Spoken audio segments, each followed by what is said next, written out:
Hey guys, welcome to my Wednesday mini vlog. ಇವತ್ತಿನ ಡಿನ್ನರ್ಗೆ ನಾನು ಬೇಳೆ ಕಟ್ಟಿನ ಸಾಂಬಾರನ್ನ ಮಾಡ್ತಾ ಇದ್ದೀನಿ. ವಾಶ್ ಮಾಡ್ಕೊಂಡಿರೋ ಬೇಳೆಗೆ ಒಂದು ಟೊಮೊಟೊ, 2 ಹಸಿಮೆಣಸಿನಕಾಯಿ, ಬೆಳ್ಳುಳ್ಳಿ, ಒಂದು ಈರುಳ್ಳಿ, ಕರಿಬೇವು, ಉಪ್ಪು ಹಾಗೆ ಅರಿಶಿನ ಹಾಕಿ 3 ವಿಜಲ್ ಹಾಕಿಸ್ಕೊಂಡೆ.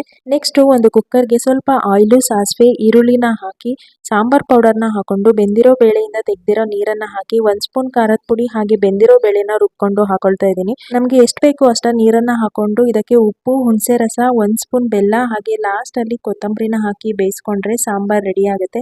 ಈ ಸಾಂಬಾರಂತೂ ಸಖತ್ ಟೇಸ್ಟಿ ಆಗಿರುತ್ತೆ. ಹಾಗೆ ನಾನಿಲ್ಲಿ ಬಾಳೆಕಾಯಿ ಬಜ್ಜಿನ ಮಾಡ್ಕೊಳ್ತಾ ಇದ್ದೀನಿ. ನಾನು ಬಾಳೆಕಾಯಿ ಬಜ್ಜಿನ ಇದೆ ಫಸ್ಟ್ ಟೈಮ್ ಮಾಡ್ಕೊಂಡಿದ್ದೆ, ಬಟ್ ಸಖತ್ ಟೇಸ್ಟಿ ಆಗಿತ್ತು. ಆಸ್ ಯೂಶುವಲ್ ಮೆಣಸಿನಕಾಯಿ ಬಜ್ಜಿಗೆ ಹಿಟ್ಟನ್ನ ಹೇಗೆ ಕಲಿಸ್ಕೊಳ್ತೀವೋ ಅದೇ ರೀತಿ ಕಲಿಸ್ಕೊಂಡು ಬಾಳೆಕಾಯಿನ ಈ ರೀತಿ ಸಿಪ್ಪೆನ ತೆಗೆದು ಸ್ಲೈಸಸ್ನ ಮಾಡ್ಕೊಂಡು 2 ಸೈಡು ಬೇಯಿಸ್ಕೊಂಡ್ರೆ ಬಜ್ಜಿ ರೆಡಿ ಆಗುತ್ತೆ. ಬಜ್ಜಿ ಅಂತೂ ಸಖತ್ ಟೇಸ್ಟಿ ಅಂಡ್ ಕ್ರಿಸ್ಪಿಯಾಗಿ ಕೂಡ ಇತ್ತು. ನಾನು ಇದ್ರ ಜೊತೆ ಆಮ್ಲೆಟ್ ಕೂಡ ಮಾಡ್ಕೊಳ್ತಾ ಇದ್ದೀನಿ. ಸೊ ಇದಾಗಿತ್ತು ನನ್ನ ಡಿನ್ನರ್ ರೆಸಿಪಿ. ನಿಮಗೆ ಇಷ್ಟ ಆಗಿದ್ರೆ ಪ್ಲೀಸ್ ಲೈಕ್, ಶೇರ್, ಕಾಮೆಂಟ್ ಮಾಡಿ.